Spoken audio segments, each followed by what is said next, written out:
Jollibee has expanded into different food categories and has even opened restaurants overseas. At ito ay nakatulong sa kanila in allowing them to mitigate their risks and achieve stability. Ikaw din, huwag mong ilagay ang lahat ng pera mo sa iisang instrumento o negosyo. Ika nga, don't put everything in one basket.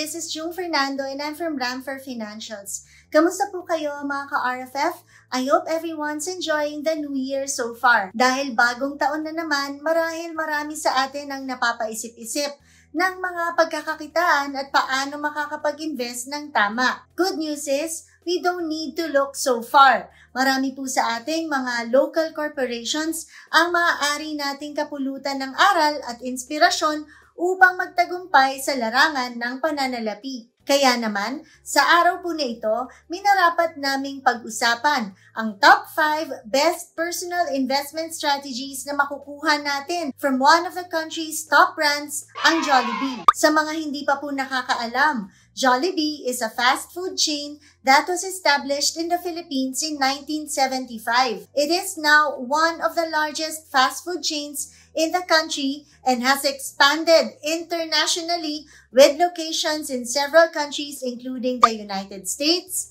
Canada, and several countries in Asia, Europe, and the Middle East. Jollibee is known for serving Filipino-style dishes such as fried chicken, yung kanila pong Chicken Joy, spaghetti, burgers, and rice meals. The chain has also become a popular cultural icon in the Philippines and is often considered a symbol of Filipino identity. So ngayon, pag-usapan na natin ang investment strategies that we can learn from it and how these can be applied in real life. So, first lesson is, start small and consistent. Ang unang strategy ay magsimula ng maliit and be consistent with your investments. Just like Jollibee, which started as a small ice cream parlor at lumaki into a fast food empire. Ikaw din, you can start small and consistently invest a portion of your income. This will help you grow your portfolio over time and eventually achieve your financial goals. Second lesson is,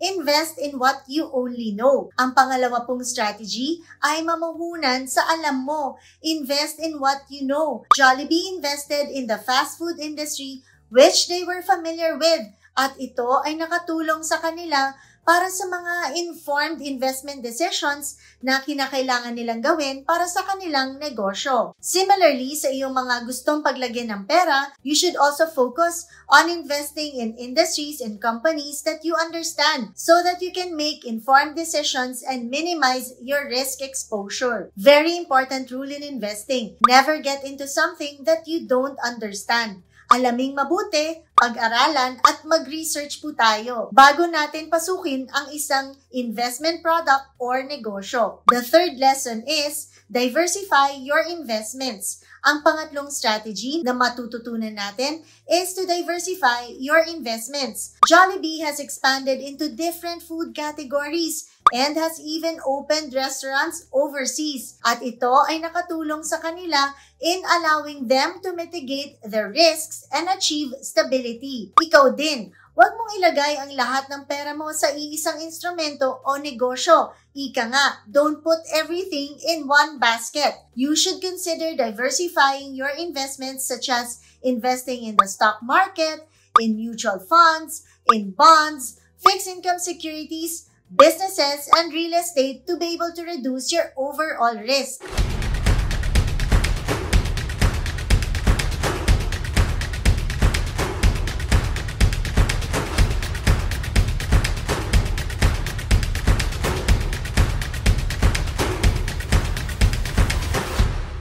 This leads us to the fourth lesson, which is number 4.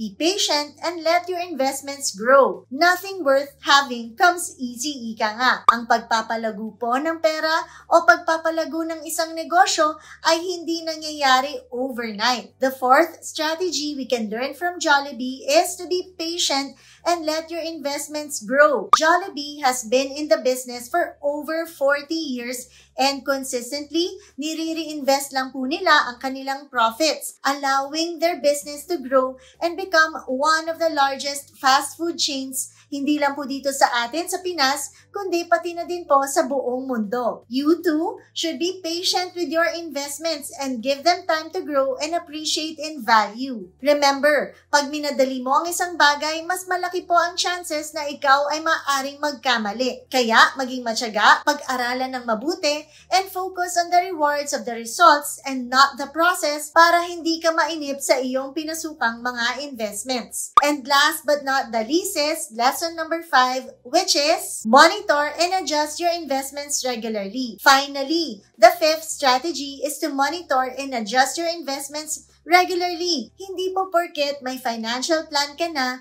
ay yun na yun ang susundin mo habang buhay. Remember, maaaring pwedeng magbago pa ang sitwasyon mo within a short period of time. Maaaring single ka ngayon, next month may pamilya ka nang dumidepende sa income mo. Maaaring ngayon malakas ka pa, pero next year magkasakit ka. Or maaaring ngayon may trabaho ka pa, next year, biglang wala na. So, maging sa investment strategies po natin, kailangan matutunan mo ding i-adjust ang mga ito. Jollibee regularly evaluates their business and makes adjustments as necessary to ensure that they remain on track to be able to meet their goals. Similarly, you should also regularly monitor your investments and make refinements as needed to ensure that you are on track to achieve your financial goals. Magpatulong sa isang registered at lisensyadong financial planner para mag-guide ka sa iyong financial journey. So there you have it, the top 5 best personal investment strategies that we can all learn from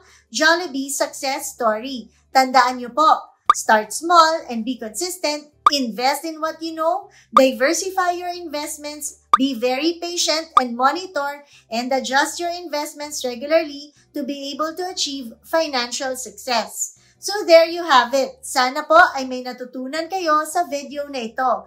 If you have friends or relatives who might be interested of these contents, we hope you can share this video with them.